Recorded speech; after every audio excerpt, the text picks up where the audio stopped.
अच्छा, आप ऑन करके जा रहे हो, चलें ठीक है। अच्छा, आप लोग ना लाइफ टाइम ईसीएल के सवाल करें, जल्दी आए। पेज 1008 क्वेश्चन 4 डेटर वाले सवाल करें, ये जो पीआरसी में आपने पढ़ी होंगी चीजें। Question 4 page 1008।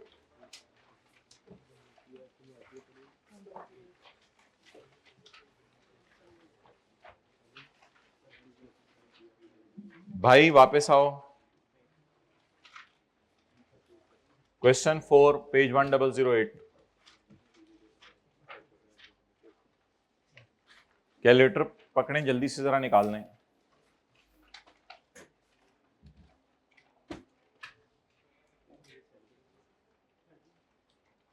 भाई वो हो गया इशू रिजॉल्व उधर? नहीं हो गया रिजॉल्व, हाथ खड़ा कर दें। हो गया, okay. Adil Textile Limited has debtors of 60 million which do not have significant financing component. बताएं जी कौन सी अप्रोच लगेगी फिर? which do not have significant financing component. सारे डेटर एक साल के अंदर अंदर पैसे दे देते हैं, तो कौन सी अप्रोच लगेगी? सिंपल। वैसे देखें जीव जीव नाम है दोनों, सिंपल जनरल दोनों सिंपल ही लगते हैं। वैसे उसका नाम सिंपल रख दिया, उसका नाम जनरल रख दिया, तो सिंपल और कॉम्प्लिकेटेड रखता फिर भी जरा कुछ। अच्छा, ATL constructs the provision matrix to calculate the expected lifetime losses of debtors. The breakup of debtors is as follows. कौन से ऐसे डेटर हैं जो अभी तक ओवर ड्यू नहीं हुए, यानी उनों से हमने पैसे मांगे भी नहीं है, और जाहिरी सी बात है उन डेटर्स ने पैसे भी दिए भी नहीं है, और वो ओवर ड्यू नहीं है, हमने तो उनको कहा ही नहीं अभी पैसे देने का, क्योंकि उनका अभी क्रेडिट पीरियड मौजूद है 30 मिलियन। कितने डेटर ऐसे हैं जिनसे हमें पैसे मांगते हुए 15 दिन गुजर चुके हैं, या 20 दिन गुजर चुके हैं, या 22 दिन गुजर चुके हैं? Number of days pass due, इसका मतलब होता है कुछ इसमें ऐसे होंगे जिनसे 15 दिन से मांग रहे नहीं दे रहे, कुछ ऐसे होंगे जिनसे 29 दिन से मांग रहे नहीं दे रहे, कुछ ऐसे हैं जिनका बिल्कुल एक दिन ऊपर हुआ है अभी। डन। कितने ऐसे डेटर हैं जिनसे 36 दिन से हम पैसे मांग रहे हैं? कितने ऐसे डेटर हैं जिनसे 55 दिन से हम पैसे मांग रहे हैं? Done, okay. अब आप मुझे ये बताएं कि हमारा ईयर एंड क्या है? नहीं लिखा हुआ? चलें ईयर एंड लिखें, 31 दिसंबर 26।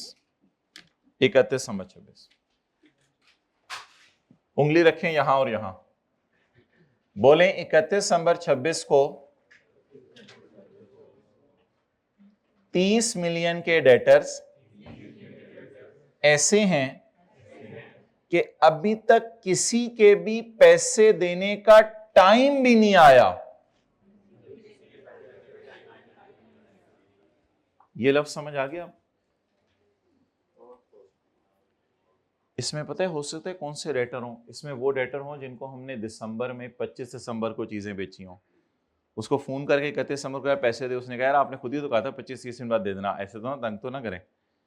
तो बताएं आज मतलब मुझे नॉट पास ड्यू का, जल्दी जल्दी मतलब बताएं। नॉट पास ड्यू यानी कि अभी ड्यू भी नहीं है, मतलब नॉट ड्यू अगर आप आगे लिख लें तो बहुत ज्यादा अच्छा लफ्ज होगा। नॉट पास ड्यू तो चले फिर भी थोड़ा सा मुश्किल लफ्ज है। नॉट ड्यू, इनसे पैसे ड्यू नहीं है, यानी ड्यू डेट अभी आई। ये कौन लोग होंगे जिनको साल के शुरू में चीजें बेची होंगी, या जिनको ताजा ताजा चीजें बेची होंगी? अच्छा, फर्ज कर लें ये एक ही डेटर है 15 मिलियन का। इस 15 मिलियन के डेटर को हमने चीजें बेची थी, और चीजें बेचने के बाद इसे कहा था 28 दिसंबर तक पैसे दे देना। समझ आ गई बात? नहीं समझ आई? इसे कहा था 28 दिसंबर तक पैसे दे देना।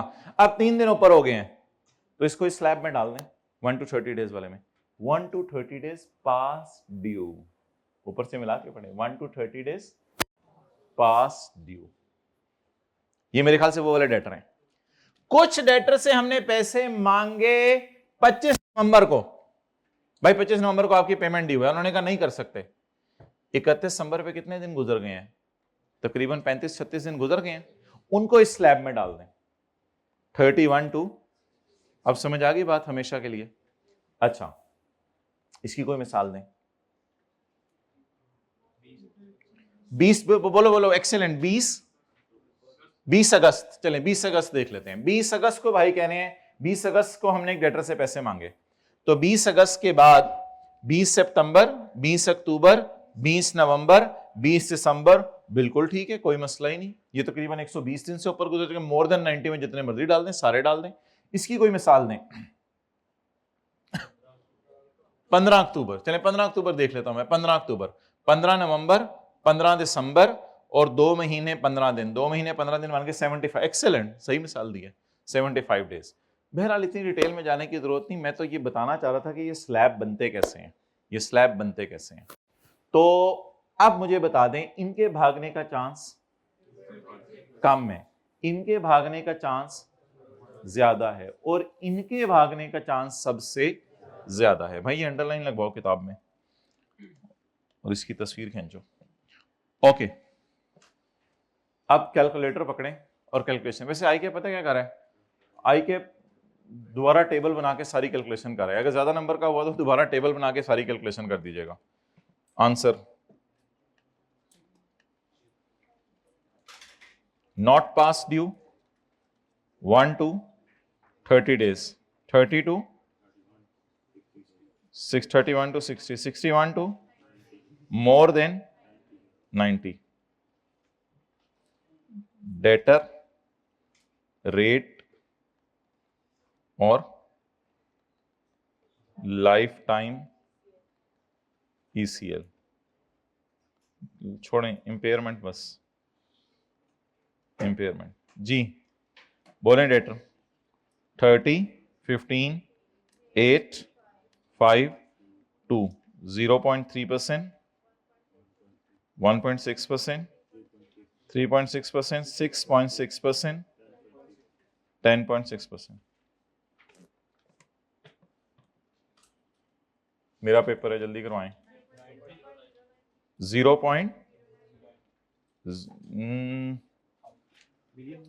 मिलियन में कर लें, चलो कराओ फिर, खैर है खैर है। 0.09, 0. जी 0.28, 33, 0. ये तो 1 पॉइंट से आगे निकल जाएगा, गुड हो गया। 1.16।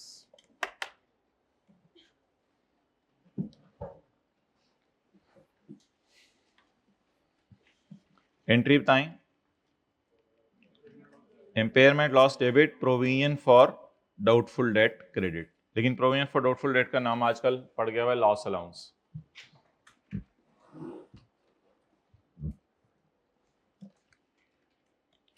ये अप्रोच जल्दी क्यों होगी एक आधे मिनट में, क्योंकि सिंपल है। कल वाली में टाइम क्यों लगा था, जनरल थी। तो घर वालों को जाके बताना है सिंपल चीजें जल्दी हो जाती हैं, जनरल चीजें जो है वो लेट होती हैं।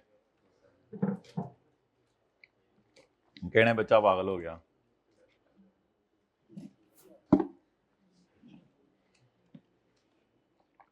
ओके, वैसे तो मैंने इसका सॉल्यूशन इस तरह दिया हुआ है किताब में। देखें किताब में तो हमने इसका सॉल्यूशन इस तरह दिया हुआ है। कौन सा सवाल है, क्वेश्चन नंबर 4, बस इस तरह कर दिया हुआ है। लेकिन आई के अपने हर एक पे परसेंटेज लगा के अलग अलग जवाब दिया हुआ है, तो इसलिए बेहतर है कि उसी फॉर्मेट को फॉलो कर लें जो मैंने आपको नया बना के दिया। चलें, अब आप हजरात को एक बहुत खूबसूरत सी शाबाश मिलेगी अगर आप जो है वो क्वेश्चन नंबर 9 में जनरल एंट्री सही कर दें। क्वेश्चन नंबर 9 में 2-3 सफ़े आगे आए, जनरल एंट्री सही कर दें। सिर्फ जनरल एंट्री सही करने वाले को इनाम मिलेगा। फिलहाल मुझे कैलकुलेटर पे ही कैलकुलेट कर दें, बस कैलकुलेटर पकड़ें बस, और 20 सेकंड से ज्यादा नहीं लगाने इस सवाल पे।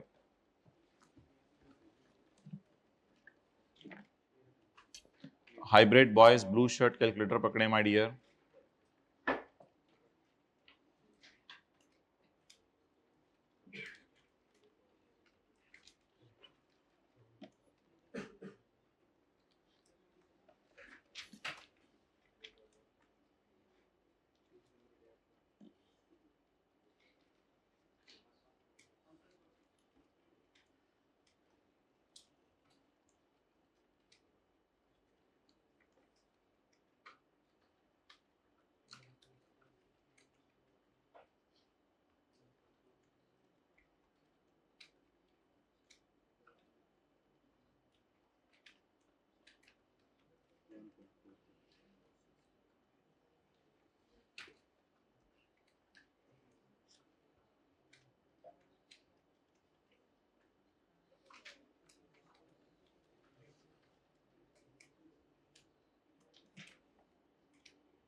जी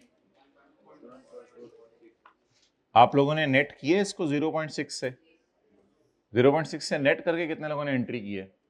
कितने लोगों ने पूरी फिगर की एंट्री कर दी है? भाई पूरी फिगर की तो नहीं करनी थी, इस सवाल में ब्रॉड डाउन लॉस अलाउंस भी अवेलेबल है ना, तो कितने लोगों ने गलती से पूरी फिगर की एंट्री की है? पूरी फिगर की एंट्री नहीं करनी, वो तो लॉस अलाउंस का कैरी डाउन निकलेगा। पिछले सवाल में ब्रॉड डाउन अवेलेबल नहीं था। हमारे सवाल में पढ़े एक लाइन है, there is a loss allowance brought forward from previous financial year. जी बता दें, लॉस अलाउंस अकाउंट के अंदर ब्रॉड डाउन कितना आ रहा है ऑलरेडी? 0.6। और कैरी डाउन कैसे निकाला है आपने?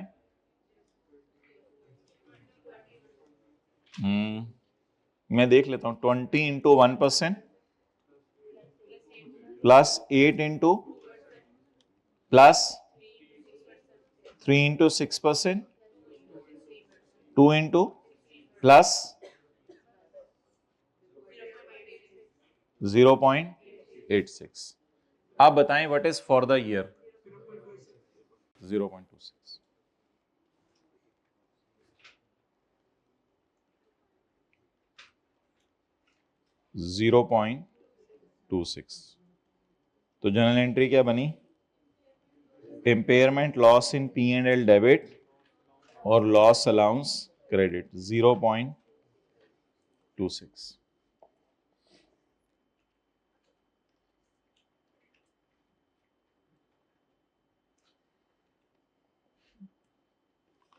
जी माय डियर, बनाएं P&L और बैलेंस शीट।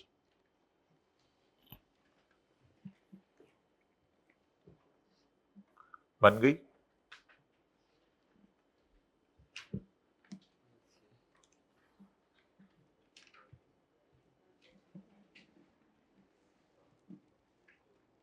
जी इम्पेयरमेंट लॉस बताएं for the year 26। Loss allowance का बैलेंस 0.86। कैलकुलेटर पकड़ के ना डेटर का कैरी डाउन जरा निकालें आज। कैलकुलेटर पकड़ के जरा डेटर का कैरी डाउन निकालें, वो भी साथ ही हो जाए फिर। डेटर का कैरी डाउन 30, 20 जमा 8 जमा 3 जमा 2, 33। पिछले सवाल में तो टोटल हुआ था ना 33। जी नेट डेटर 32.14।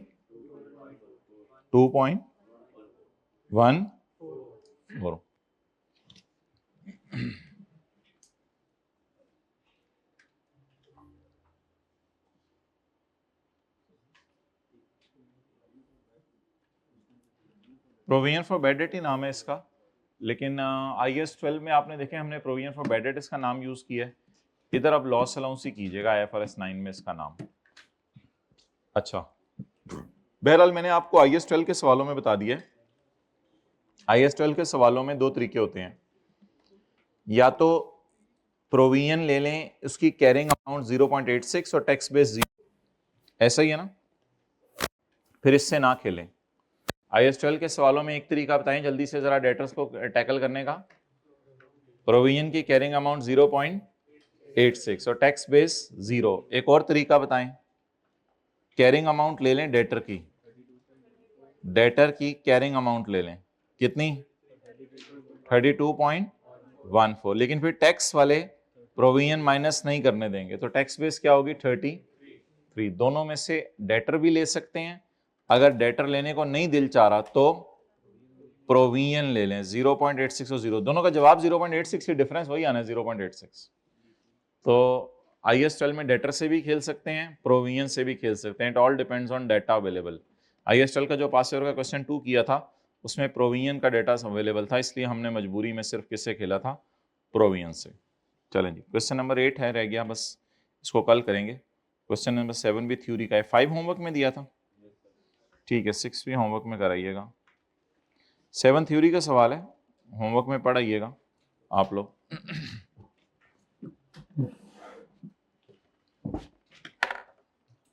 चलें जी, IS-12 निकाल लें वापस आज बस।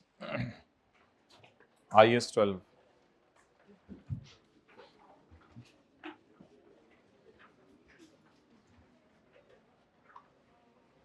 आज वैसे क्या किया सुबह से?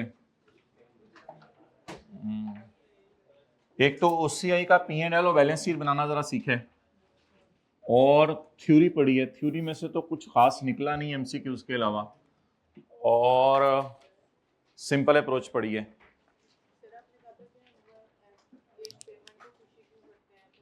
हाँ हाँ ठीक है, बता दूंगा उनको।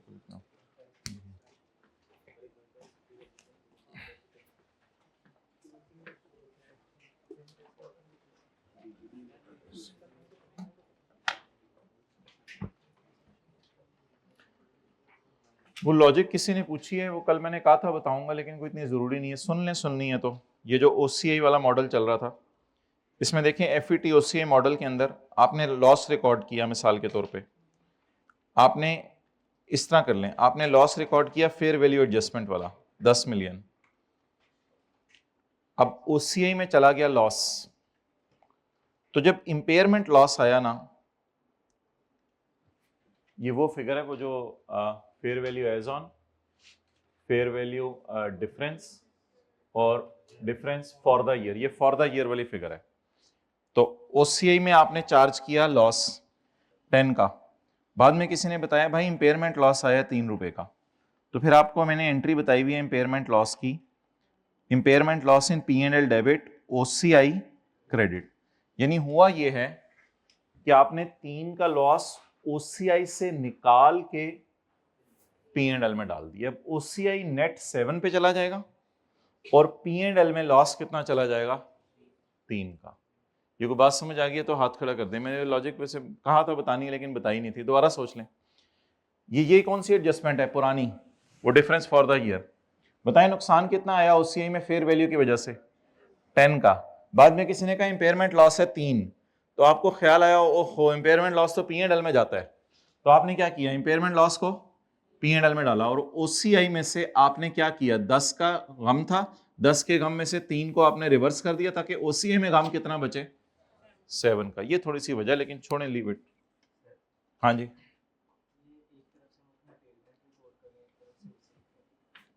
हाँ हाँ, जैसे फिक्स्ड एसेट में डेप्रिसिएशन भी रिकॉर्ड कर रही हो तो OCI भी कर रहे हो, तो इसका क्या फर्क पड़ता है?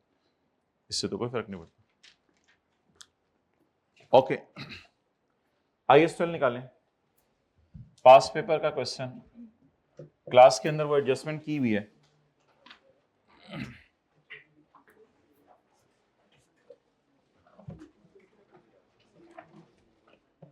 इसमें इस एंगल से जाना होता तो क्लास के बाद आ जाना, कोई इतना वो नहीं है।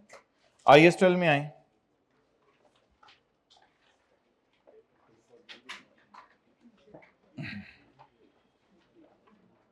Past paper question number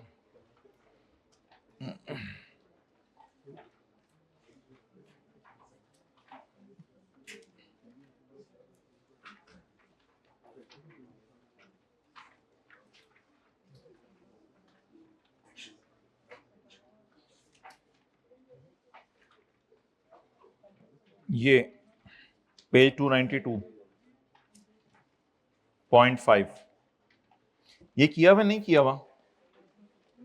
page 292.5 IFRS 9 लिखा हुआ इसमें, लेकिन इस तरह की एडजस्टमेंट की थी एक सवाल में। ये नहीं किया हुआ ना, लेकिन इस तरह की एडजस्टमेंट एक सवाल में की हुई है।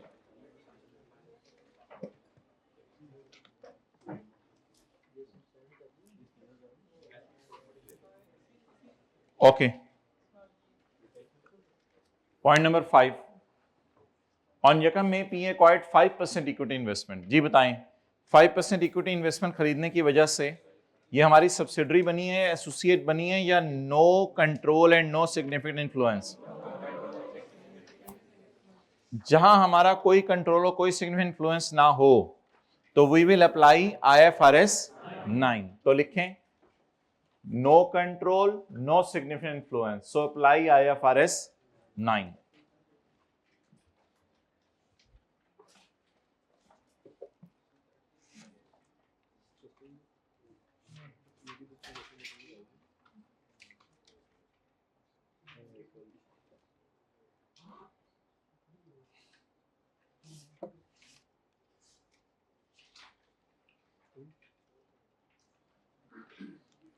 ऑन जकम में P acquired 5% equity investment for 75 million. बताएं ये परचेज प्राइस है शेयर्स की या फेस वैल्यू है? Purchase price. चलें जी, वर्किंग नंबर 1.1। अब मुझे ना वैसे शेयर्स में फेस वैल्यू चाहिए नहीं होती, लेकिन फेस वैल्यू वैसे एक चीज के लिए चाहिए होती है, कोई बता दे? डिविडेंड के लिए। शेयर्स में फेस वैल्यू क्यों चाहिए होती है? लेकिन आज के सवाल में डायरेक्ट वो क्या दे रहा है? Purchase price. हो सकता है डिविडेंड ना हो, अगर हुआ तो शायद अमाउंट ही दे दे हमें। चलें आगे। ये पहली क्लास है हमारी एफईटी पीएल एफईटी ओसीए वाली, लेक्चर 1। बॉट शेयर्स अंडरलाइन करें, acquired equity purchase shares. In October 2021 dividend of 8 million was received. Dividend आज अमाउंट में दे दिया उसने on this investment. As at 31 December, PL recorded rupees 10 million as gain for change in fair value, which was taken to OCI, जो कहां लेके चले गए हम? OCI में। टैक्स वाले कहते हैं गेन ऑन इन्वेस्टमेंट को रिकॉर्ड करो जब कभी ये बिके, और dividend income is exempt from tax. चलें जी, करें जी वर्किंग नंबर 1। इन्वेस्टमेंट इन, बोलें जल्दी, इन्वेस्टमेंट इन शेयर्स जी। कॉस्ट बोलें 75। Fair value reserve in OCI या गेन जो ओसीआई में है, ठीक है। Fair value reserve in OCI जी बोलें 15। कैरिड ऑन फेयर वैल्यू दी है या ओसीआई वाला गेन दे दिया? कैरिड ऑन बोले 90।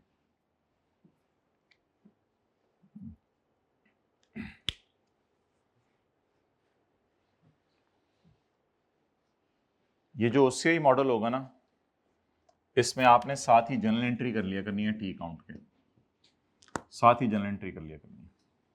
General entry, investment in shares debit 15, investment debit. इसके बाद fair value reserve in OCI, पूरा 15 नहीं जाएगा, ये धोखा होता है, ये बस गेन है असल में। इस अकाउंट को डेबिट कर दो 15 से। फेयर वैल्यू रिजर्व को क्रेडिट करना है। टैक्स रेट कितना है हमारे साल? 35%, तो 65% जी। 15 इंटू 65% 9.75, और बाकी डीटीएल के टी अकाउंट में 15 इंटू 35%,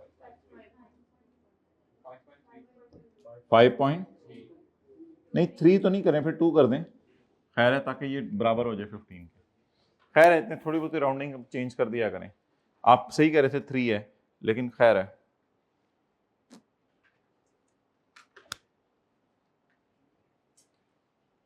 डन। अब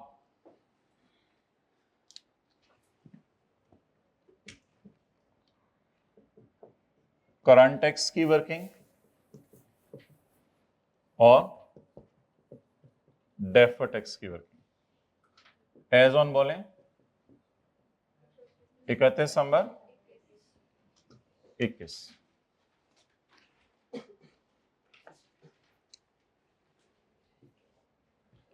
और डेफर्ड टैक्स का टी अकाउंट।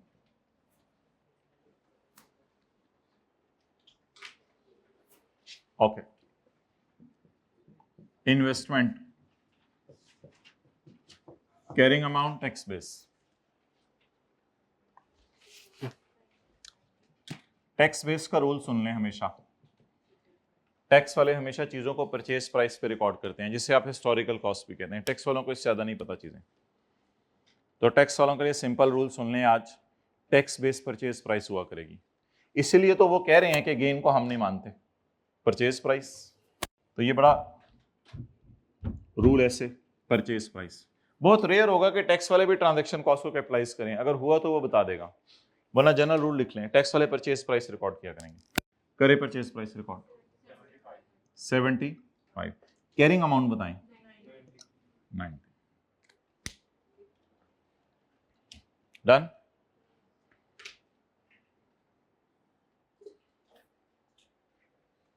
एक ध्यान रखिएगा, इस अकाउंट के अंदर आपने जो है 5.2 लेके जाना,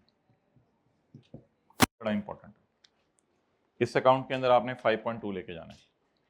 डेफर करके हुकूमत को टैक्स कितना देना है बोले? असल में ये सारी एडजस्टमेंट का करंट टैक्स से कोई ताल्लुक नहीं होता, ये असल बात है। इस सारी एडजस्टमेंट का करंट टैक्स से कोई ताल्लुक नहीं, करंट टैक्स नहीं देना गवर्नमेंट को, डेफर करके टैक्स देना है। वैसे भी ये ओसीआई का आइटम है ना, तो ओसीआई का आइटम पीबीटी से ऊपर की चीजें तो करंट टैक्स में जाती है ना, ये तो पीबीटी के बाद की चीज है। डन। तो लिखें आईएस 12 में जब भी ओसीआई की एडजस्टमेंट आएगी, आईएस 12 में जब भी आईएफआरएस 9 की ओसीआई की एडजस्टमेंट आएगी,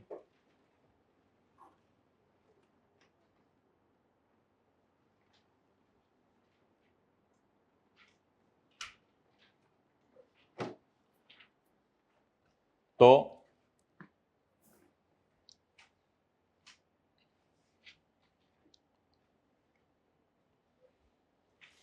जर्नल एंट्री याद से किया करेंगे, तो जर्नल एंट्री याद से किया करेंगे।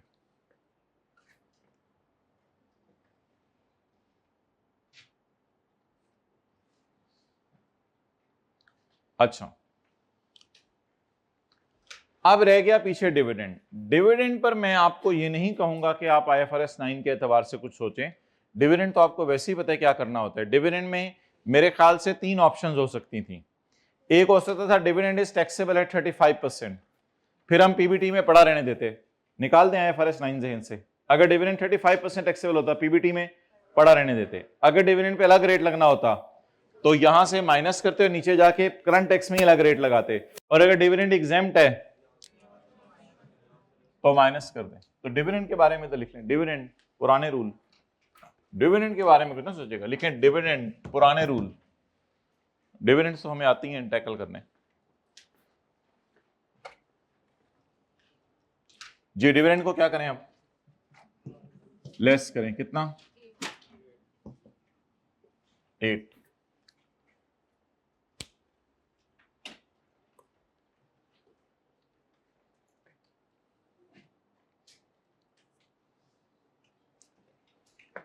ये रजिस्टर के ऊपर आप लोग नोट करें, बुक पे? बुक पे रजिस्टर पे करना चाहिए था। अच्छा चलें जी, ये एडजस्टमेंट हमारी खत्म हुई। तो it is how we will tackle. बाकी डिफरेंस ले लीजिएगा। और carrying amount of asset is greater than tax base, difference कितना है? नाम क्या आएगा? पीटीडी। रेफर करके टैक्स देना ना, पीटीडी, और आगे डीटीआर उसी तरह। ये जरा अकाउंट में याद से लाना है, जर्नल एंट्री करके। डन। चलें, अब हमने और कोई काम नहीं करना है, इसकी रिवीजन करनी है। करते हैं रिवीजन। क्या चीज? हाँ, क्वेश्चन 13 एडजस्टमेंट नंबर 7, हाँ वही मैं कराना चाह रहा हूं रिवाइज। वैसे तो आपको ये करवा दी हुई है, लेकिन चलें करें।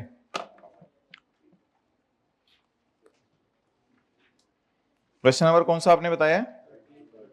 13। 1 मिनट में करें ये एडजस्टमेंट।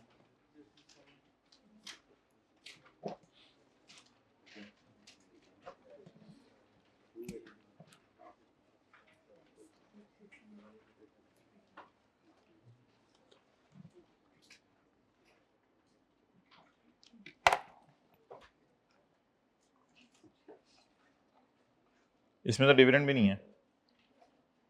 रजिस्टर पे लिखें अपने क्वेश्चन 13 एडजस्टमेंट नंबर VII।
जी इन्वेस्टमेंट की cost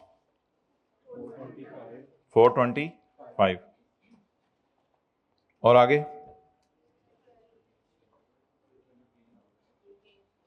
carry down 490। General entry 7 कर दें, जनरल एंट्री नहीं करेंगे तो बहुत बड़ा स्यापा होगा। जनरल एंट्री 7 कर दें, बताएं। Investment debit 65, fair value reserve in OCI 65 into जी 40.5 और डीटीएल इंटू जी 19.5 और साथ ही बनाएं इस अकाउंट को और इस अकाउंट में इन्वेस्टमेंट को शो करें 19.5। ये गलती नहीं करनी, ये जरा साथ साथ ही कर देना।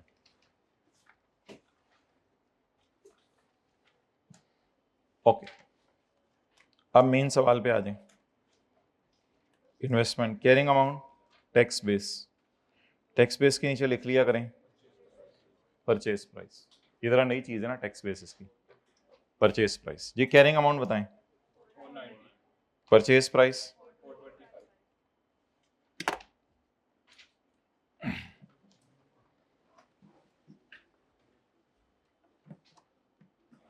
ओके। यहीं पे अपने रजिस्टर पर एक तीसरा सवाल करें जो मैं आपको बना के दे रहा हूं, वो लॉस का होगा। अभी दोनों में फेयर वैल्यू क्या है, गेन, लेकिन अभी हम किसकी तरफ जाने लगे हैं, लॉस की तरफ। आपको पता है इस मेथड में अब मेन चीज जनरल एंट्री निकली है। असल में जनरल एंट्री करेंगे तो ये फिगर आया करेगी। असल में ये आउटसाइड P&L चीजें हैं ना, तो फिर करंट टैक्स को तो हिट किया नहीं कुछ भी। हाँ डिविडेंड इनकम आ जाती, फिर करंट टैक्स को हिट होती। जी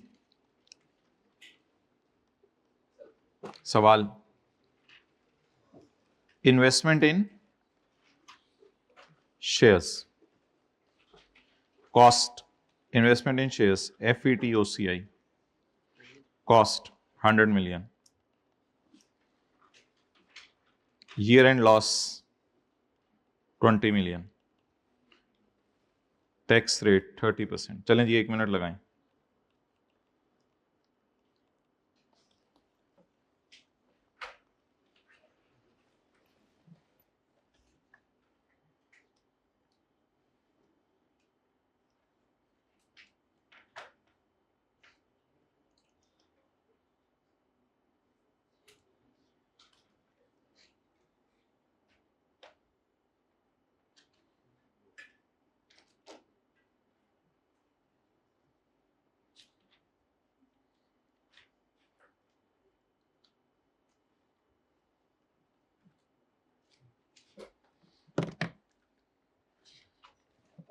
हाँ जी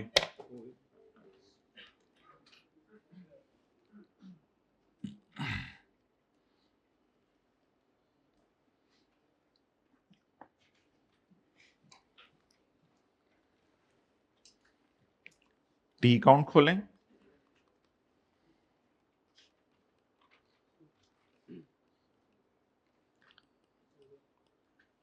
जनरल एंट्री करें, साथ ही जनरल एंट्री बोलें क्या, इन्वेस्टमेंट कितने से 20 से, fair value reserve 20 into 70% 14, DT चलें ए कर दें, एल कर दें, डेबिट ही करना बस जी 6 बैलेंसिंग निकाल लें।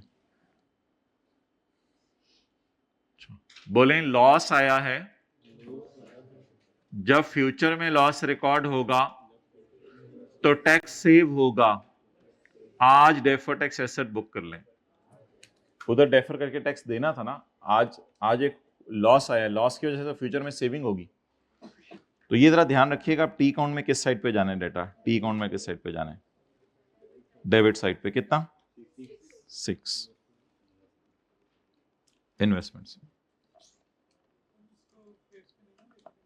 किसको फेस पे कौन सा? नहीं नहीं नहीं नहीं नहीं नहीं, नहीं।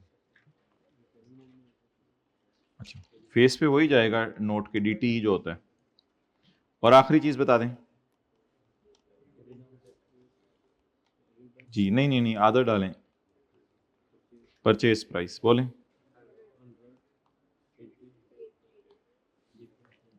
DTD आ जाएगा ना आपको, deductible temporary difference. Done, okay.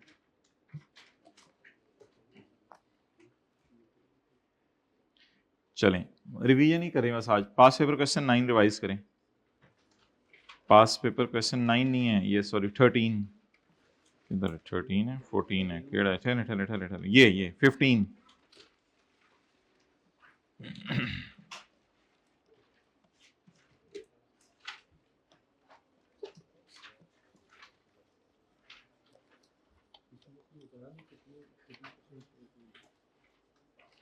क्या करें फिर, कंट्रोल तो नहीं आया होगा ना।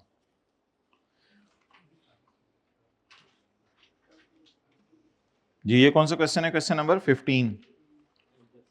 On Yakam January 11, SL acquired shares in Funny Limited for 70 million. जी investment in shares, cost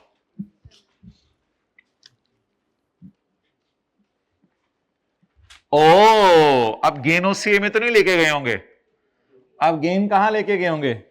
P&L में। No journal entry, journal entry करने की जरूरत नहीं है। वो जो जर्नल एंट्री अजीब सी की थी ना अभी, जर्नल एंट्री की जरूरत नहीं है क्योंकि सब गेम P&L में डाल रही है। P&L की टेंशन नहीं, डेफर करके कोई टैक्सेस कोई नहीं, तो P&L की टेंशन नहीं, तो no journal entry, journal entry की जरूरत नहीं। No journal entry like previous questions, no journal entry because FETPL। पहले कौन सा था? FETUC। जर्नल एंट्री की जरूरत नहीं। जर्नल एंट्री तब होगी जब चीजें कहां जाया करेंगी? OCI में। जब चीजें कहां जाया करेंगी? OCI में। Okay. During the year SL receive 4 million as dividend. Dividend पुराने तरीके से, डिविडेंड की टेंशन ना लें और छोड़ें डिविडेंड को। During the year SL receive a dividend, और डिविडेंड पुराने तरीके से, डिविडेंड को तो टैकल करना आता है। At year end we recorded a gain of 10 million, carry down 80। अब मैंने जर्नल एंट्री भी नहीं की तो मैं डेफर टैक्स का टी अकाउंट भी नहीं खोल रहा, टाइम बच गया ना। जर्नल एंट्री ना डेफर टैक्स का टी अकाउंट। डेफर टैक्स का टी अकाउंट वो नॉर्मल तरीके से खुलेगा, लेकिन हमारे सवाल से कुछ नहीं जाना इसमें। आगे, at year end a gain of 10 million is recorded under tax laws, capital gain is taxable at 15% while dividend छोड़ें dividend। The intention of SL for holding investment in FL is to take benefit from capital gain। कहते हैं मेरी intention है वैसे capital gain कमाना, मतलब ये है कि इंटेंशन एक लॉन्ग टर्म टाइप है वैसे, लेकिन ठीक है लॉन्ग टर्म वाली को भी तो FETPL पे रख सकते हैं। ऊपर उसने बता दिया FETPL पे रखा हुआ, तो इंटेंशन क्यों बता रहे हो? इंटेंशन अब जो मर्जी हो, तुमने मॉडल मुझे बता दिया, मॉडल कौन सा है? असल में कैपिटल गेन का मकसद ये होता है कई to take benefit in the form of capital gain. अच्छा वैसे ये लॉन्ग टर्म तो नहीं लग रहा, चले चलें। To take benefit from capital gain का मतलब है बेच के फायदा कमाऊंगा, लेकिन बेच के शॉर्ट टर्म में फायदा कमाऊंगा या लॉन्ग टर्म में, ये नहीं उसने बताया। तो छोड़े पर हमें इस इंटेंशन को क्यों देखना है? इंटेंशन को क्यों नहीं मैं देख रहा? क्योंकि उसने मॉडल खुद ही बता दिया, तो फिर सवाल से लड़ने की जरूरत नहीं। आप देखें कितना आसान हो गया। इन्वेस्टमेंट इन शेयर अकाउंट बना, no journal entry, defer tax का टी अकाउंट खोलने की जरूरत नहीं। अब क्या करें? जल्दी से जल्दी जल्दी जल्दी बस खत्म कर दें। कैरिंग अमाउंट और टैक्स बेस, बोलें बोलें बोलें बोलें बोलें बोलें बोलें। इन्वेस्टमेंट यार इधर लिख लिया करें ना, इधर लिख लिया करें। परचेज प्राइस बोलें, और ये 80। डन। एक छोटा सा काम करें, टैक्स वाले कैपिटल गेन को बाद में कभी टैक्स लगाएंगे, करंट टैक्स में जाके आज 10 को उल्टा दें।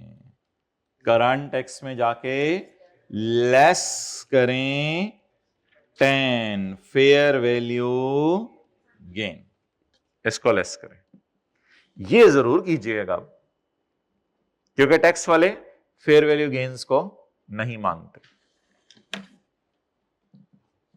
जी हाँ हाँ, वो मैं आने लगूँ।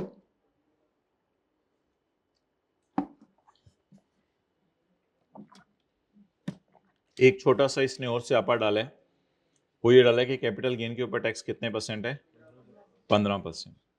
तो कैपिटल गेन कितना आएगा वैसे अगर मैं शेयर बेचूं तो 10 का, तो इस पे रेट 15%। ये पिछले 2 सवालों में भी डाल सकता था लेकिन नहीं डाला उसने स्यापा। कैपिटल गेन पे टैक्स रेट क्या है, 15%। अच्छा, अब आप मुझे बताएं कि तसल्ली से जवाब दीजिएगा, डिविडेंड का क्या करें। डिविडेंड पे रेट कितने परसेंट है, तो यहां से फिर डिविडेंड फिलहाल निकालें, कितना, 4, और नीचे जाके इस पे रेट लगा दें, एंड पे जाके ना tax on dividend 4 into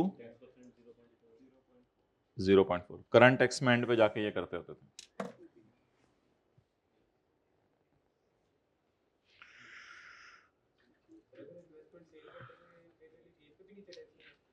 investment sell करना तो हमारे सिलेबस में नहीं है ना, यही तो मैंने बताया था, यानी इन्वेस्टमेंट इन शेयर सेल करने की तो एडजस्टमेंट आ नहीं सकती ना। इन्वेस्टमेंट इन शेयर सेल करना तो हमारे सिलेबस में नहीं, इसलिए तो IFRS 9 में अभी तक हमने डिस्पोजल नहीं देखी। Okay, so what's done, IAS 12 के एंगल से what's done, shares FE TPL के एक सवाल किए और शेयर्स FET, अब डी बेंचर पर चेज अमोर्टाइज्ड FET और FETPL। इसमें मैं फिलहाल आपको सिर्फ अमोर्टाइज कॉस्ट का सवाल करा रहा हूं, इन दोनों के करने का तरीका बता दूंगा। डिवेंचर्स परचेज करने में अमोर्टाइज कॉस्ट, बाकी होमवर्क में देख लेंगे। निकालें पास पेपर क्वेश्चन नंबर 21।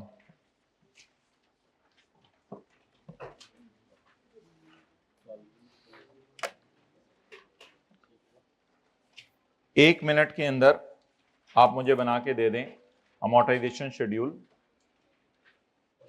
और मैं आप ही को टाइम दे रहा हूं, मुझे करंट टैक्स की वर्किंग भी कर दें, कैरिंग अमाउंट टैक्स बेस भी बता दें, सिर्फ एडजस्टमेंट नंबर VII। बहुत इजी बात को लीजिएगा, बात कोई मुश्किल नहीं है।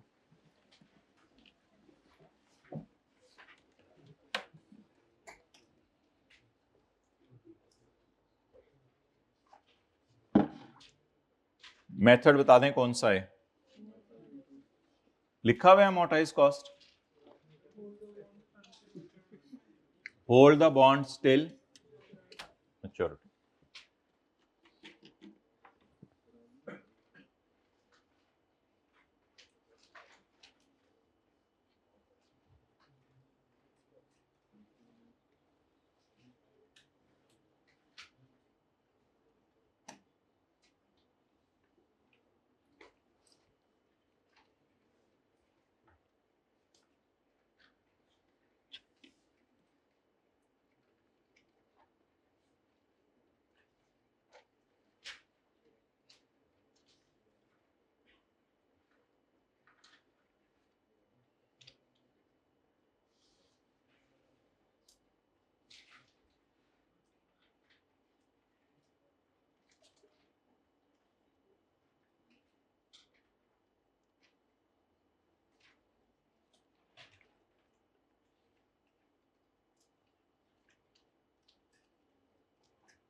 आज दूसरे पार्ट में कंसोलिडेशन का पास पेपर का क्वेश्चन नंबर 6 रह गया हुआ है, वो एक अच्छा सवाल है, वो करना है।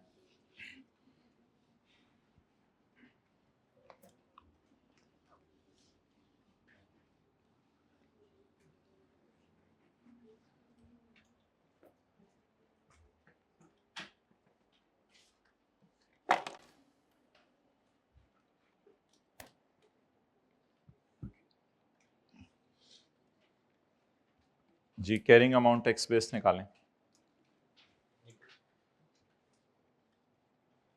ये देख लें काउंटिंग ईयर एंड और कहीं वो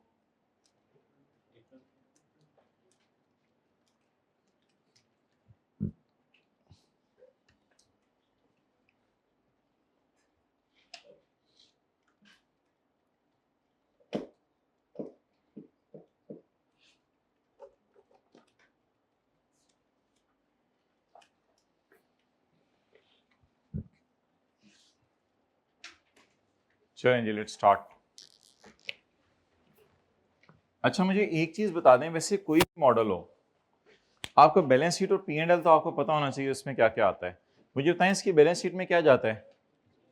इन्वेस्टमेंट इन, नहीं बैलेंस शीट में इन्वेस्टमेंट इन डिबेंचर्स, और पी एंड एल में क्या जाता है? Interest income. बस बस बस बस बस। आप बताएं अमोर्टाइज कॉस्ट में बैलेंस शीट में क्या जाता है? इन्वेस्टमेंट इन, और पी एंड एल में ट्रांजैक्शन कॉस्ट तो परचेज प्राइस में डाल के उधर निकल जाती है, वो कहां से पी एंड एल में जाएगी? बार बार बोलें, अमोर्टाइज कॉस्ट में बैलेंस शीट में क्या जाता है?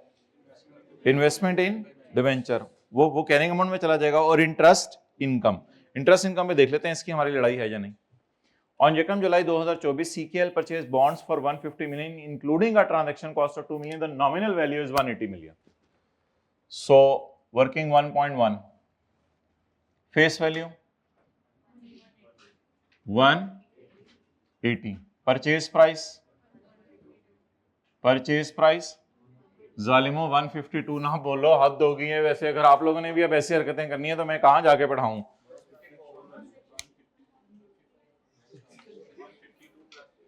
Purchase bonds for 152 including transaction cost of 2 million. इसमें ट्रांजैक्शन कॉस्ट इंक्लूडेड है। Purchase debentures for 152 million inclusive of transaction fee of 2। तो आप बता दें परचेज प्राइस क्या है? 150 और ट्रांजैक्शन कॉस्ट 2। अच्छा, अगर ना इस तरह लिखा होता purchase bonds for 152 and paid transaction fee of 2, वो फिर और बात होती, इंक्लूडिंग ट्रांजैक्शन फी ऑफ 2। इसमें ट्रांजैक्शन फी 2 शामिल है, जैसे सेल्स टैक्स 16 में नहीं लिखा होता इंक्लूडिंग सेल्स टैक्स, कभी कभी inclusive of sales tax, including ये। तो ये तो अंग्रेजी की मार मारी है उसने। Face value is 180 million with interest payment of 7% due on 30 June each year. हमारे साल में कोई इंटरेस्ट नहीं पे होगा, अगले साल पे होगा। The effective interest rate on bond is 10% per annum. CKL intends to hold the bond. The market value of bonds was 160 million. काटें मार्केट वैल्यू। वाई मेथड कौन से? Amortise cost. चलें जी, अंडर टैक्स लॉस छोड़ें अभी, under tax laws छोड़ें अभी। Working number 1, date, effective rate,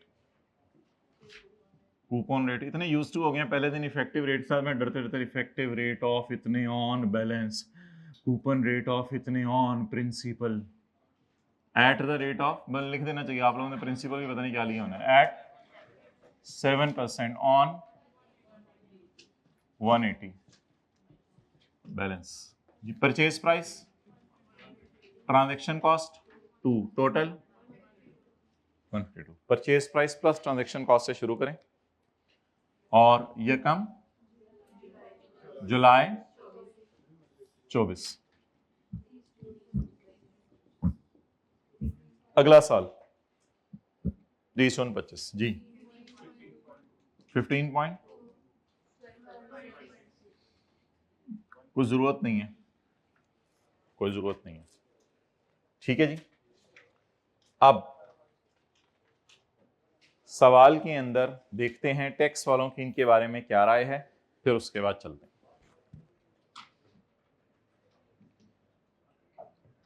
current tax, PBT और डेफर्ड टैक्स का टी अकाउंट मैंने नहीं खोला, जर्नल एंट्री मैंने नहीं की। हाँ, अगर ये एफईटी ओसीआई होता, अगर ये एफईटी ओसीआई होता तो मैं इसके नीचे छोटी सी जर्नल एंट्री भी एक करता और डेफर्ड टैक्स का टी अकाउंट भी खोलता, अगर ये एफईटी ओसीआई होता। लेकिन अभी ये क्या है, अमोर्टाइज्ड कॉस्ट जी, DTL slash A as on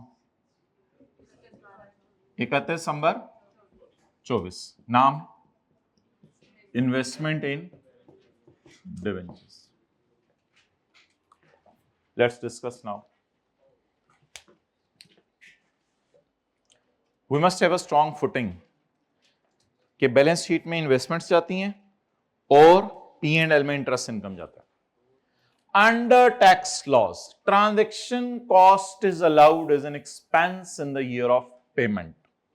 चलें जी, ठीक है, ट्रांजैक्शन कॉस्ट को कहते हैं एक्सपेंस में डाल दो, डाल देते हैं यार, और क्या चाहता है। तो ट्रांजैक्शन कॉस्ट को एक्सपेंस हमने नहीं डाला हुआ, हमने नहीं डाला हुआ, हमने कैपी।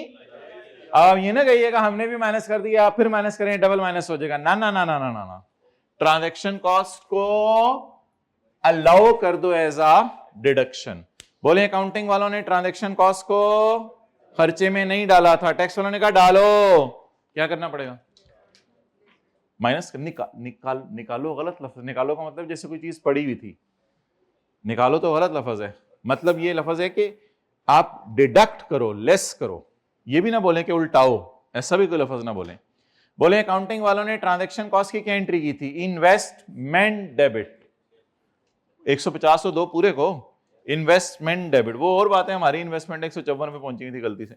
अच्छा, तो अकाउंटिंग वालों ने क्या एंट्री की, बोले ट्रांजैक्शन कॉस्ट की इन्वेस्टमेंट डेबिट। तो अकाउंटिंग वालों ने पी एंड एल में नहीं डाली, टैक्स वाले कहने डालो, डाल। आगे चलें। While interest income is taxable on receipt basis, while interest income is taxable on, काश हमारा अकाउंटिंग ईयर एंड, ये फिगर कितनी है 12 पॉइंट, काश हमारा अकाउंटिंग ईयर एंड सेम होता तो मैं आपको एक खूबसूरत एडजस्टमेंट करके दिखाता। इनकम को उल्टा के कैश रिकॉर्ड कर दें। ओए होए, काश हमारा सवाल जो है अकाउंटिंग ईयर एंड और वो सेम होता तो मैं इनकम को उल्टा के कैश रिकॉर्ड करता हूं। उन्होंने एक और लड़ाई डाल दी, उन्होंने कहा इंटरेस्ट सिर्फ उतना इनकम में डालो जो मिला, ये कमाया और ये मिला। कमाया को उल्टाकर, बोलो बोलो बोले जल्दी, कमाया को उल्टाकर आया ऐड कर देता। अगर हमारा अकाउंटिंग ईयर एंड, इस तरह का सवाल आपको दूंगा, इस तरह का एक सवाल दूंगा होमवर्क में, लेकिन अभी नहीं, शायद मंडे को। तो इनकम को उल्टा के कैश ऐड कर दें। दोबारा पढ़े, कैसे पता चला, while interest income is taxable on, tax वाले कह रहे हैं इंटरेस्ट कितने पे टैक्स मांगेंगे, जो मिला। अगर मिला होता ये तो इसको तो उल्टाते, फिर इसको उल्टा के ये रिकॉर्ड कर लेते, लेकिन हमारे सवाल में मिला नहीं है। अच्छा, लेकिन एक काम कर दें, उल्टा तो देना, इंटरेस्ट इनकम उल्टाएं और बड़ा बड़ा करके लिखें इंटरेस्ट रिसीव्ड। लेकिन हमारे सवाल में फिलहाल मिला नहीं। उल्टाना कितना है, जितना पीबीटी में गया है। कोई बता दे पीबीटी में कितना गया होगा। हाँ, पीबीटी में गया होगा 15.2 इंटू 6/12, 7.6 पीबीटी में ये गया होगा। इसको उल्टा दें तो आसान सी बात लिख लें किताब पे, इफेक्टिव वाला उल्टा के कूपन वाला इंटरेस्ट ऐड करने को कह रहे हैं। सवाल पे लिखें, इफेक्टिव वाला उल्टा के कूपन वाला इंटरेस्ट ऐड करने को कह रहे हैं। इफेक्टिव वाला उल्टा के कूपन वाला ऐड करने को कह रहे हैं।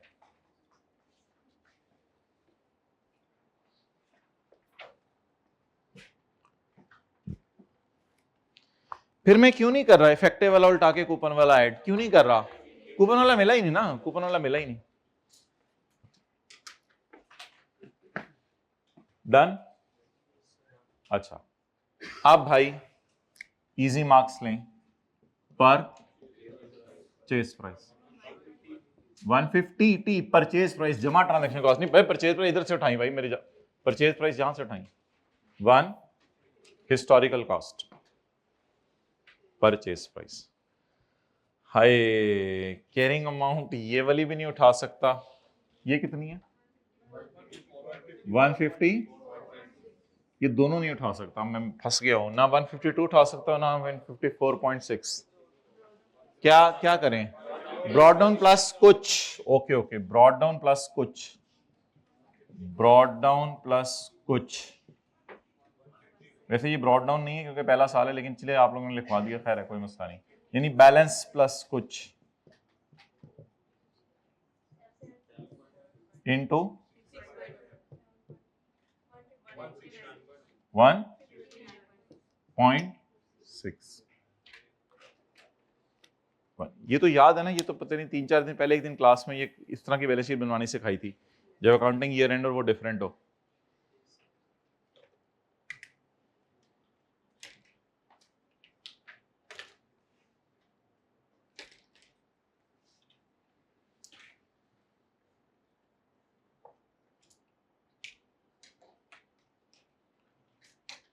भाई जिंदगी में दो चीजों में कभी गलती नहीं कीजिएगा, उसमें कोई गलती की गुंजाइश नहीं है। ये कैरी डाउन आपका वही है जो बैलेंस शीट में जाना होता था, ये किसी को निकालना भूला हुआ है, और ये इंटरेस्ट इनकम वही है जो अगर ये सवाल आता तो P&L में लेके जाता।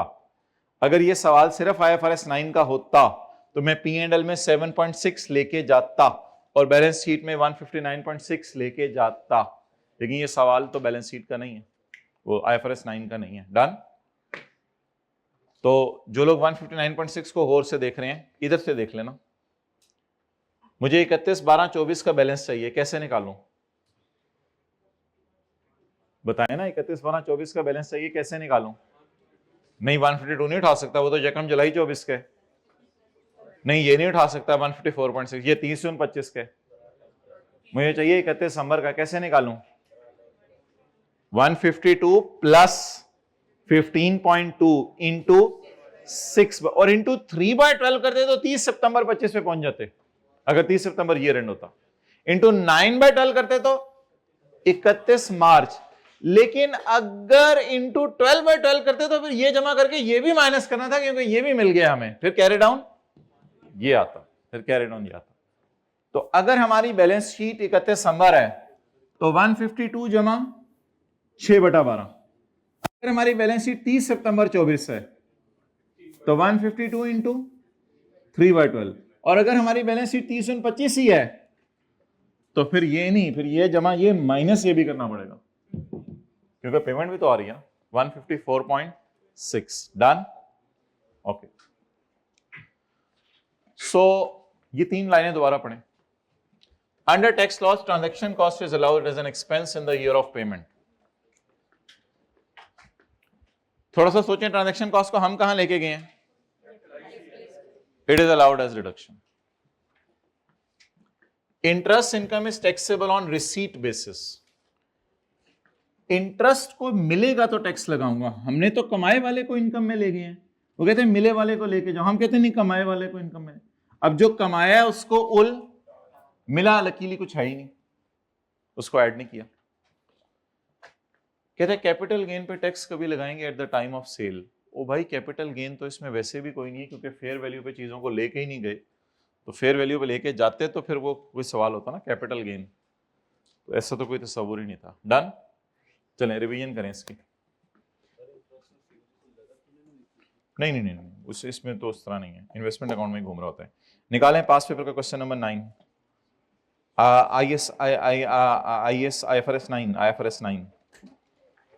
IFRS 9 पेज नंबर बोलें। पास पेपर क्वेश्चन नंबर 8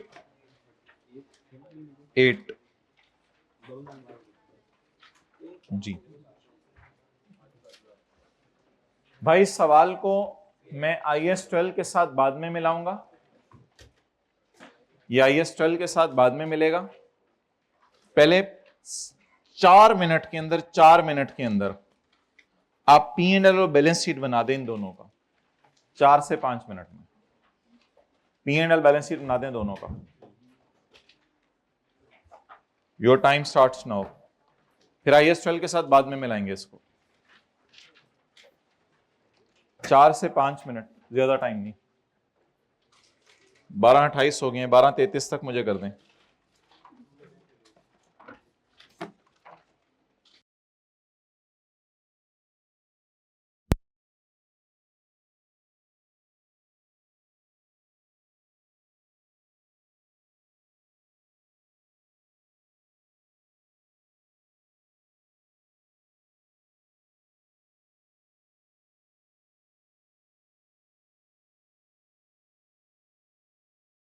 क्वेश्चन 8 पूरा सॉल्व कर दें, एडजस्टमेंट 1 और 2।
ये तो भाई बिला वजह की रिवीजन होगी, वैसे ये तो कोई सवाल फारिग से था,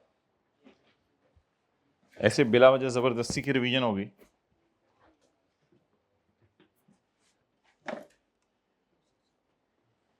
कर लिए, दोनों हो गए।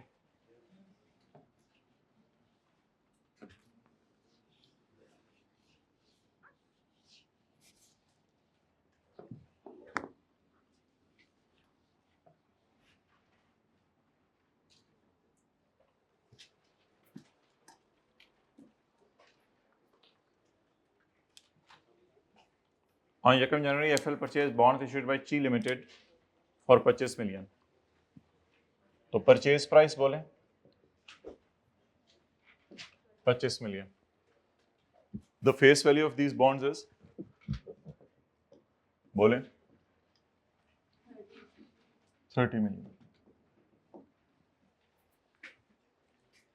A transaction cost of 0.5 million was incurred at the time of purchase. लिख लेते हैं वैसे ही. The bonds are held with a business model. So the objective is to hold, to amortize cost. The coupon interest, year end fair value 28 million ignore करें, इधर लाओ, year end fair value ignore करें. इसमें तो हमारा accounting year and और वो same है ना, बोले ना. अच्छा, the coupon interest rate is 8%, the effective rate is 15% per annum.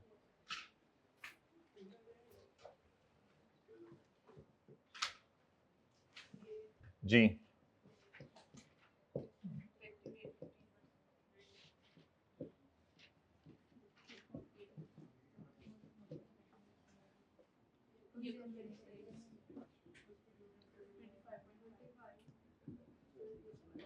जी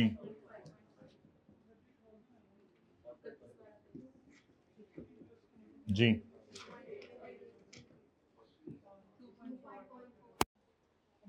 कितने परसेंट है? 8% ऑफ 30,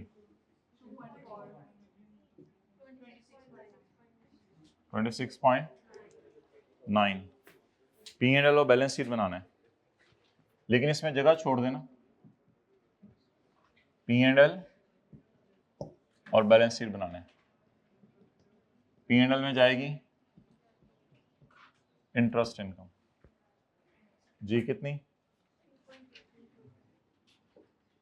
3.8, और एसेट्स में investment in debenture, brought down plus कुछ नहीं करना पड़ा.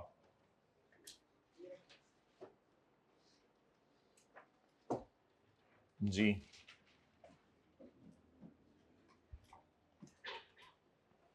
Working number 2.1, working number 2. On Jacob April, we purchased 30,000 shares representing 1.5% share. No significant control and no control and no significant influence at rupees 360 per share. Purchase price कितने shares? जरा जी उधर से चले ना, रुपीज मिलियन में चल रहा है. 10.8 million. A transaction cost of 0. is incurred. आगे चलें. At a face value of 50 each. Face value वैसे शेयर्स में इसलिए निकालनी होती है कि उस पर डिविडेंड अगर आ जाए तो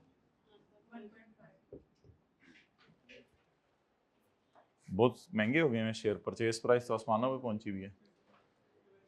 on initial recognition FL elected to insure the investment at FET OCI. On 30 September 2, ऊपर वाले सवाल में उसने नियत बता के टेस्ट किया था, नीचे वाले सवाल में उसने मॉडल का नाम ही बता दिया. On 30 September 2023, DL announced interim dividend of 40%. 40% interim dividend है, तो ये फेस वैल्यू तो हमारी निकली पड़ी है. तो अब डिविडेंड या तो P&L में ले जाएं या जहां निकाल के रख लें, अब आपकी मर्जी है. डिविडेंड इनकम फेस वैल्यू हमारी इन्वेस्टमेंट की बताएं. रुपीज 1.5 मिलियन है, ये रुपीज 1.5 मिलियन है। हम हमारी इन्वेस्टमेंट की फेस वैल्यू पर डिविडेंड की परसेंटेज लगाएंगे तो सही जवाब आ जाएगा। डिविडेंड की परसेंटेज लगाएं 40%, 0.6। ये वर्किंग 2.1 क्या है? बेसिक डाटा सवाल का। आगे ईयर एंड के और नेट प्रॉफिट तो हम देखते होते हैं at cost at net profit तो इक्विटी मेथड में देखा करते हैं, पता नहीं एफईटी ओसीआई में तो नेट प्रॉफिट का कोई काम नहीं। फेयर वैल्यू 430, चलें टी अकाउंट में ही निकाल लें, यहां निकाल लेंगे, यहां निकाल लें। फेयर वैल्यू 30,000 इंटू जी 12.9। कितने लोगों ने डिविडेंड की अमाउंट सही निकाली थी? 0.6। Dividend face value in rupees के ऊपर लगाया, डिविडेंड पर शेयर नहीं दिया हुआ था, डिविडेंड पर शेयर नहीं दिया हुआ था, तो फेस वैल्यू इन रुपीस के ऊपर डिविडेंड की परसेंटेज लगाइए। जीटी अकाउंट बनाएं, investment in shares. Let's start with purchase price plus transaction cost 10.8 plus 0.3, ऐसे ही सीखा था। Purchase price plus transaction cost जी 11.1, कैरी डाउन 12.9 जी। गेन लॉस बता दें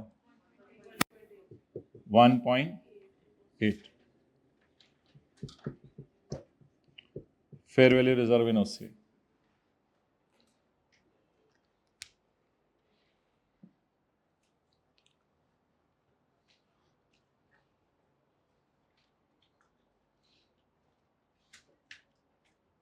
ताकि आपका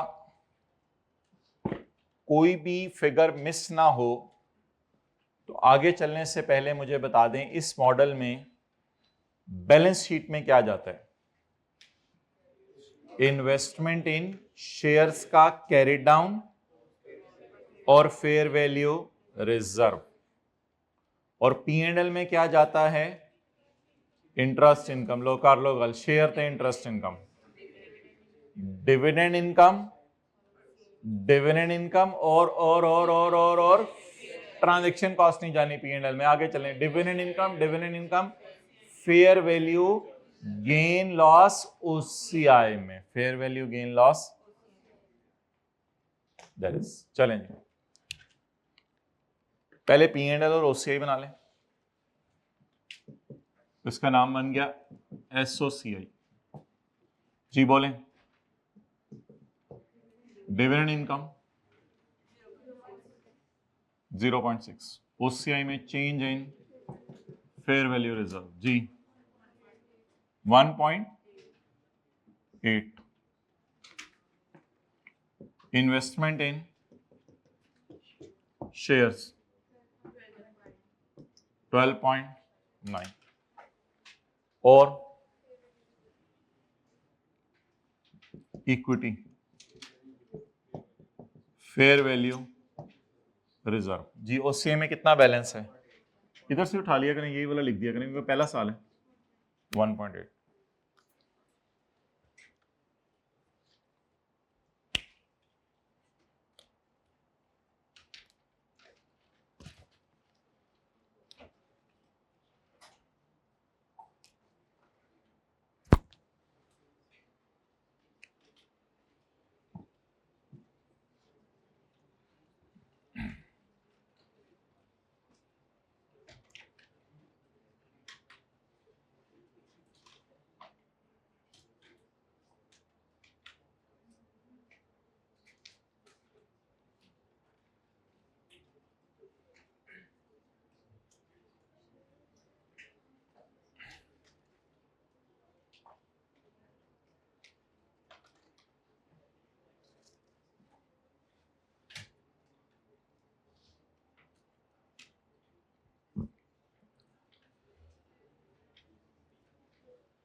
जी कितने लोगों का ये सही था सारा?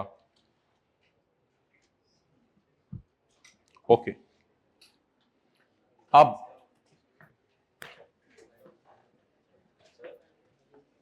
उसने बताया हुआ कि जो 30,000 शेयर हमने खरीदे हैं, वो 1.5% है, तो वो पूरे शेयर कैपिटल में निकाल के भी लगा सकते हैं, उस तरह भी निकल सकते हैं। 30,000 डिवाइडेड बाय 1.5% मल्टीप्लाइड बाय 100%, फिर पूरा शेयर कैपिटल निकालते हैं, फिर दोबारा एंड पे 1.5% फिर लगाते हैं, फिर नहीं उस तरह नहीं निकाल दूंगा मैं, आपको सही निकलेगा बिल्कुल। दोबारा 1.5 भी तो लगाना पड़ेगा ना। Okay, for the purpose of answering this question use the information provided in above question. यही कैप का ही सवाल है। The additional information regarding taxation rules is as follows. Transaction cost on purchase of financial assets are allowable as an expense upon purchase. And applicable tax rate is 30%. Applicable tax rate is 30%. और transaction cost को वो किस में डाल रहे हैं? Expense में डाल रहे हैं। और एक और लाइन लिख लें,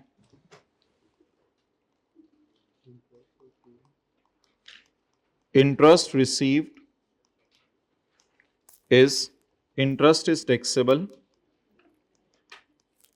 when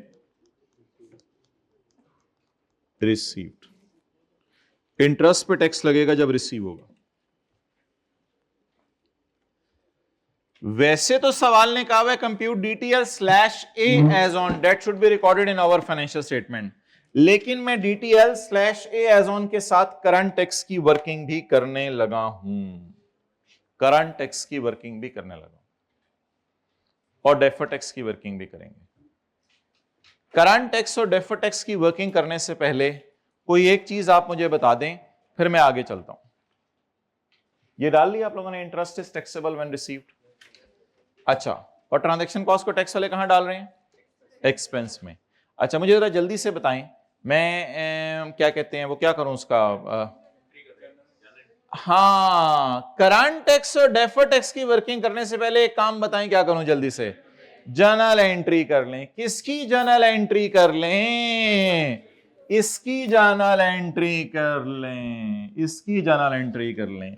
लेकिन ये पिछले सवाल में नहीं करनी थी, पिछले सवाल में नहीं, पिछले सवाल में टैक्स रेट नहीं दिया हुआ था, उधर नहीं करनी थी। अगला सवाल करने के लिए जर्नल एंट्री कर लें। जी बोलें। Investment debit, fair value reserve in OCI. ये जर्नल एंट्री कब किया करनी है? सिर्फ ओसीआई आइटम्स की। जर्नल एंट्री सिर्फ ओसीआई आइटम्स की किया करनी है, इनटू 70%, 1 पॉइंट डीटीएल 0.54।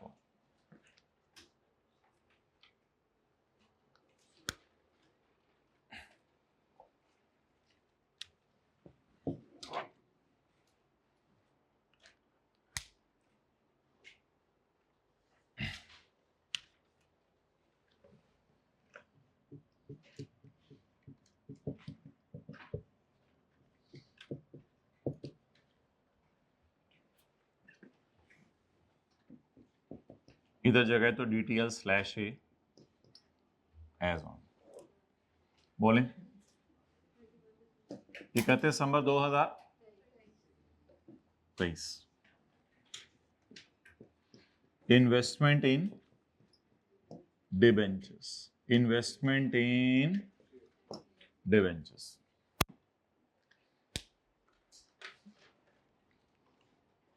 एक मिनट तसल्ली से आप लोग बताएं अकाउंटिंग वाले बैलेंस शीट में क्या लेके गए हैं, और P&L में तसल्ली से बता दिया। अब ये लाइन पढ़कर आप लोग सिर्फ मुझे इन्वेस्टमेंट इन डिबेंचर्स पोस्ट कर दें। ये रिवीजन है, अभी मैं करवा के आया हूं ये एडजस्टमेंट पिछले सवाल में। जरा तसल्ली से कैरिंग अमाउंट, टैक्स बेस और करंट टैक्स में जो जो जाना है, इन्वेस्टमेंट इन डिबेंचर्स का सिर्फ पोस्ट कर दें। कैरिंग अमाउंट लिखें डिबेंचर्स की, टैक्स बेस लिखें, करंट टैक्स में जो आपको समझ आ रहा है वो करें। फिर देखते हैं किस बच्चे ने सारी चीजें सही की हैं। सिर्फ इन्वेस्टमेंट इन डिबेंचर्स की।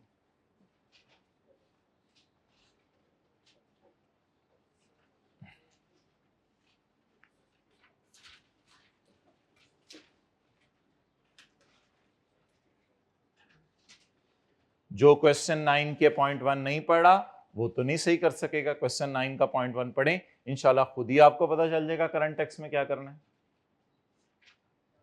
क्वेश्चन 9 का पॉइंट 1 पढ़े, करंट टेक्स्ट में एक रत्ती बराबर भी गलती नहीं होगी इंशाल्लाह आपकी।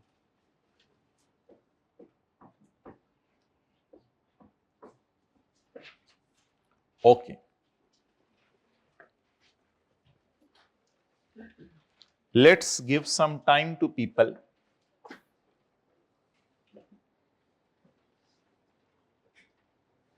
हाथ खड़ा करते रहें जी। 1 2 3 लोग। करंट टेक्स्ट में कितनी फिगर्स लेके गए हो इस एडजस्टमेंट से? एक्सेलेंट। चलें, बिल्कुल लकीर के फकीर बन जाएं। बोलें अंडर टैक्स लॉस, बोलें अंडर टैक्स लॉस, कहीं लिखा हुआ है वैसे टैक्स रूल ये लिखा हुआ है, अंडर टैक्स लॉस ये लिखा हुआ है। बोलें under tax laws transaction cost are an expense. Let me check कहां लेके गया हुआ हूं, लेट मी चेक में कहां लेके गया हूं, उसके बाद फिर देखता हूं मैं क्या करना है। Where is transaction cost, where is transaction cost, capital, but they are saying expense. तो व्हाट टू डू, वही जो थोड़ी देर पहले सीख के आए हैं, ट्रांजैक्शन कॉस्ट को एक्सपेंस में डाल दें। बोले 0.5। Done, clear, crystal clear. आगे, interest is taxable when received. So how much is received? Oh, today accounting year end is same. How much is received? But how much is recorded in PBT? कमाया को उल्टा दें, आया को record करें। ये adjustment कितने लोगों ने की थी, ये वाली जरा बताएं एडजस्टमेंट। लेस इंटरेस्ट इनकम उल्टा दें, रटे नहीं मारने चीजों के, सवाल बताया करेगा चीजें। इंटरेस्ट इनकम उल्टा दें और ऐड कर दें इंटरेस्ट कितना 2.4।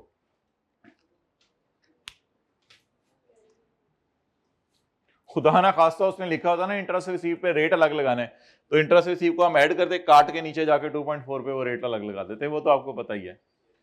Okay done. Carrying amount, carrying amount, carrying amount my dear, brought down class कुछ नहीं, 26 पॉइंट, वेरी ब्यूटीफुल रिवीजन, 26.9।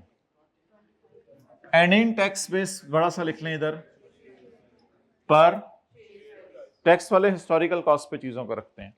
बोलें परचेज प्राइस 25।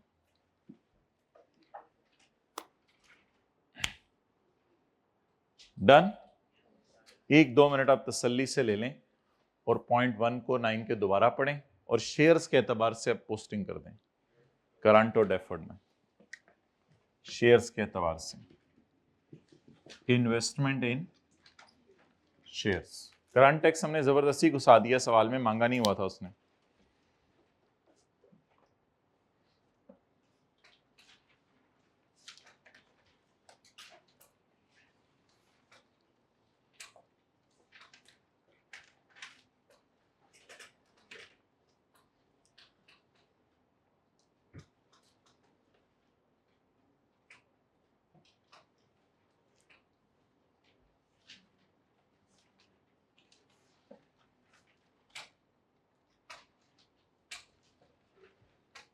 कर लिया? अच्छा पढ़े आप। Transaction cost incurred on purchase is allowable as an expense. लेकिन मुझे देख लेने दे शेयर्स का मॉडल कौन सा है, पता नहीं मैंने पहले ही एक्सपेंस में ना डाला हो। मेरा अगर एफईटीपीएल हुआ मैंने पहले ही एक्सपेंस में डाला होगा, ये भी सुन लें आज। मेरा अगर पहले ही एफईटीपीएल हुआ तो मैंने तो वैसे ही ट्रांजैक्शन कॉस्ट को एक्सपेंस में डाला होगा। ओ मैंने तो कैपी, वो कह रहे एक्सपेंस में डालना, करें लेस। ट्रांजैक्शन कॉस्ट कितनी 0.3। Interest is taxable when received. Interest तो सवाल में है नहीं, लेकिन डिविडेंड है, तो डिविडेंड तो फिर डिविडेंड के बारे में तो उसने कुछ बताया नहीं, तो डिविडेंड फिर यही 30% रेट लग जाएगा, पड़ा रहने दें। डिविडेंड पे अलग रेट उसने बताया नहीं आज, डिविडेंड को पड़ा रहने दें। आगे चलें, आगे चलें, खत्म करें बात। Carrying amount, carrying amount, carrying amount, carrying amount 12.9। Tax base purchase price 10. लेकिन एक काम करें, डेफर टैक्स का टी काउंट खोल के ये 0.54 लिख दें, वरना भूल जाना है। डेफर टैक्स का टी काउंट खोल के ये 0.54 लिख दें, ये भूल जाना है, ये भूल जाना है। यही तो हमने 3 दफा क्लास में आज की है, सुबह सुबह। ये 0.54 ले जाएं डेफर टैक्स के टी काउंट में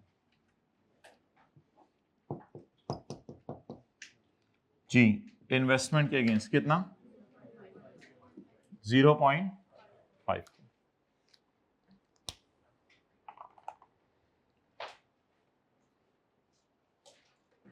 अब मुझे डर नहीं है कि आप लोग करंट टैक्स की वर्किंग में एरर करेंगे। क्यों? क्योंकि करंट टैक्स की वर्किंग में क्या करना होता है वो सवाल बताता है। Transaction cost is allowed as an expense and interest received will be recorded as an income. ये लाइन पढ़ के करंट टैक्स में आप लोग गलती नहीं करेंगे। डेफर टैक्स की वर्किंग में भी आप लोग गलती नहीं करेंगे, क्योंकि कैरिंग अमाउंट उठाना बहुत आसान होता है। 26.9 और 12.9। टैक्स बेस में भी आप लोग गलती नहीं करेंगे, क्योंकि परचेज प्राइस आप लोगों ने उठा लेनी है। डन। गलती आप लोग कर सकते हैं, एंट्री करना भूल जाएं और उस एंट्री को टी काउंट में पोस्ट करना भूल जाएं। इसी की रिवीजन क्लास के शुरू में 3 दफा करवा दी थी ताकि वो गलती ना हो। डन। मेरा नहीं ख्याल ऐसे करेगा वो, लेकिन अगर करें तो बता दे। वो कहे transaction cost on purchase of financial asset is capitalised as per tax rules. अगर वो लिखते एक्सपेंस में ना लेके जाओ, is capitalised as per tax rules.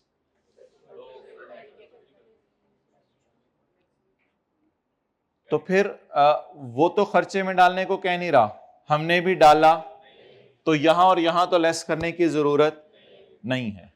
लेकिन आप ये ना कहिएगा सर कैरिंग अमाउंट और टैक्स बेस बराबर है। सर कैरिंग अमाउंट में आज इधर बहुत सी और चीजें भी बढ़ी हुई हैं। फिर मेरे ख्याल से यहां पर purchase price plus transaction cost, इधर भी purchase price plus transaction cost. ये किसी को समझ आ गई हो बात तो हाथ खड़ा कर दें। अगर वो कह दे, क्योंकि इस परचेज प्राइस में इस 26/9 में तो पता नहीं क्या क्या पड़ा हुआ है, फिर बराबर ना ले लीजिएगा कैरिंग अमाउंट टैक्स बेस, बस परचेज प्राइस जमा ट्रांजैक्शन कॉस्ट। तो वैसे तो मेरा नहीं ख्याल ऐसे वो करेगा, लेकिन बोलें टैक्स वाले क्या चाह रहे थे इस वक्त, जरा बोलें बोलें बोलें, बंद नहीं करनी चीजें। टैक्स वाले क्या चाह रहे थे? टैक्स वाले क्या चाह रहे थे? ट्रांजैक्शन कॉस्ट को एक्सपेंस में डालो, और अगर वो एसेट बनाना चाह रहे होते तो हम यहां पे दोनों को ऐड कर देते। अच्छा, सवाल के अंदर एक मेन चीज रहती है भाई, प्लीज क्लोज ना करें, फिर दोबारा चीजें कल आके खोलनी पड़ेंगी। डिफरेंस निकालना।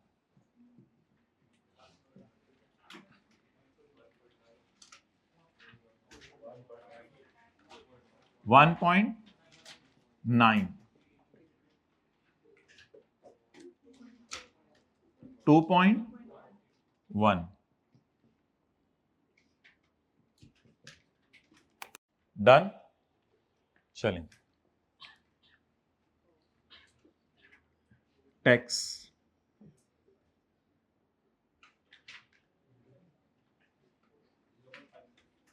$0.57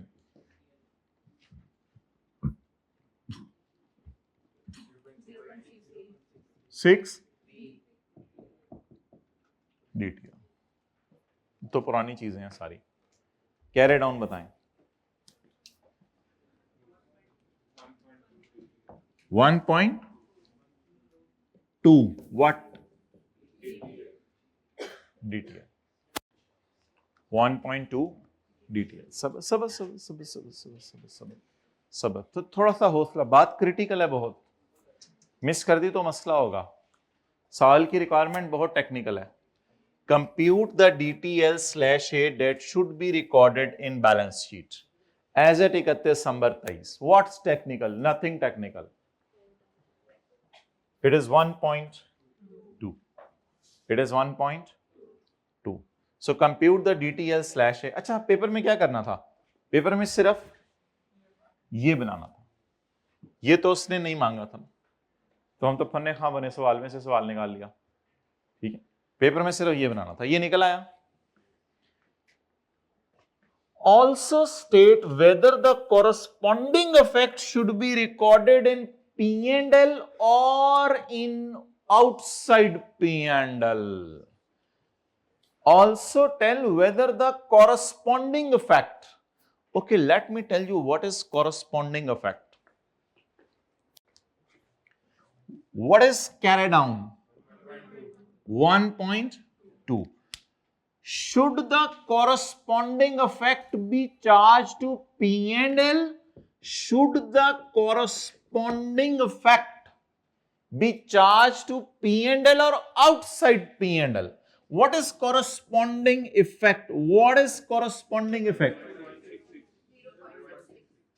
0.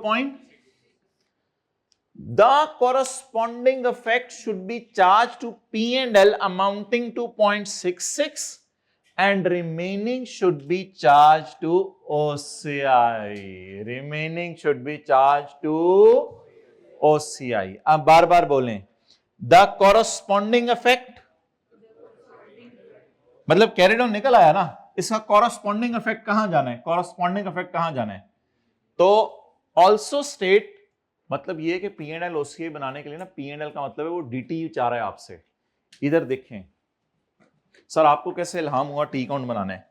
भाई ये देखें, ये देखें, ये देखें, किधर है, किधर है, किधर है, किधर है? ये और ये। सर ये कहां से निकलता होता है आप हजरात मुझे बताएं? डेफर्ड टैक्स के टी काउंट से। और ये फिगर कहां से निकलती है? नहीं सॉरी, ये डेफर्ड टैक्स टी काउंट से नहीं, डेफर्ड टैक्स की वर्किंग से, carrying amount tax based difference, ये एजेट वहां से निकलता होता है। और P&L कहां से निकलता होता है? कोई बंदा ये बताए? डेफर्ड टैक्स के टी काउंट से। तो इसके लिए हमें क्या बनाना पड़ा? इस सारे के लिए हमें क्या बनाना पड़ा? T account. सर वो आसान करके पूछ लेता, how much should be taken to P&L, वो तो बाप है हमारा वो। Also state whether the corresponding effect should be recorded in P&L और आउटसाइड P&L। ये बताओ कि कॉरस्पॉन्डिंग, छोड़ रजिस्टर को, छोड़, कॉरस्पॉन्डिंग इफेक्ट P&L में जाना है या आउटसाइड P&L में जाना है? So how to tackle this, please tell me forever. इस मसले को हमेशा के लिए खत्म कर दें। कॉरस्पॉन्डिंग इफेक्ट P&L में जाना है या P&L से बाहर जाना है? इसका हल बताएं। बोलें, the corresponding effect of 0.66 should be taken to, and remaining effect of 0. should be taken to OCI. Sir, what are you saying? You have not taken 0.54 to OCI. You are taking 1.26 to OCI. And you are saying I am taking 0.54 to OCI. My head is about to break. Please don't do like this. You are saying, भाई नहीं, मेरी बात सुने, आप लोग लिख के यही आएंगे कि कॉरस्पॉन्डिंग इफेक्ट 0.66 P&L में जाएगा, ये OCI में जाएगा। इसकी एक दिन आपको वजह बताई थी पार्ट बी में या ईद वाले दिनों में, वो वजह सुने इधर। असल में ये दो एंट्रीज होती हैं। पहले एंट्री होती है investment debit OCI credit full से 1.8, investment debit OCI, investment debit OCI credit full से 1.8, फिर OCI को खाया जाता है, OCI को खाया जाता है 0.54 से और DTL में जाता है 0. तो OCI हमारी खाई जाती है, कम हो जाती है 0.54 से। मैं बिल्कुल भी आपको मशवरे नहीं दूंगा इस तरह करें। आप लोग इस लफ्ज को ना देखिएगा, बस मुझे इस लफ्ज को देखे बगैर अब बताएं। The corresponding effect should be taken to amounting to 0 point and to OCI amounting to ₹0 लिखें, स्टेट करने, state the corresponding effect of 0.66 should be taken to P&L. The corresponding effect of 0.6, ये कोई IFRS 9 का concept नहीं है, IAS 12 के एतबार से उसने तंग किया सिर्फ हमें. The corresponding effect should be taken to P&L amounting to 0.66 and remaining effect of 0.54 should be charged to OCI. Charge, गम, OCI में गम रिकॉर्ड करें, should be charged to OCI.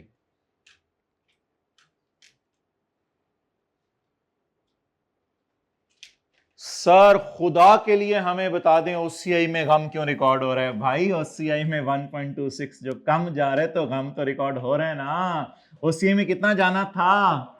बोले बोले ऊंची, OCI में कितना जाना था? 1.8 और कितना गया? मैं बात को यहां पर खत्म नहीं करने लगा, मैं एक बड़ी ही आपसे अजीब बात करने लगा हूं. आई कैप ने एक दफा इसकी जर्नल एंट्री भी पूछी है, जिन्होंने ईद के दिनों में वो लेक्चर लिया था. अब उसकी जर्नल एंट्री उसने कहा सिर्फ डेफर्ड टैक्स की एंट्री कर दो, डेफर्ड टैक्स की एंट्री. उसकी फिर एंट्री आई कैप ने ये की हुई है, OCI डेबिट 0.54, OCI में गम गया, DT डेबिट 0.66 और DTL क्रेडिट 1.2. इस तरह उसने इसकी जर्नल एंट्री भी एक अटेम्प्ट में मांगी थी. ये इंग्लिश का फिक्रा नहीं लिखा था, उसने कहा था जर्नल एंट्री मुझे टैक्स की बता दो, खाली टैक्स की जर्नल एंट्री. तो टैक्स की जर्नल एंट्री खाली ये होगी, वो आपको इस जैसी नहीं लग रही, छोड़ें. टैक्स की खाली जर्नल एंट्री मांगे तो ये है. लिखें सवाल पे journal entry of tax, question के ऊपर लिखें किताब पे, जर्नल एंट्री ऑफ टैक्स. खाली टैक्स की जर्नल एंट्री मांग ले तो ये कराइएगा. बोलें क्या? OCI को गम दें कितना?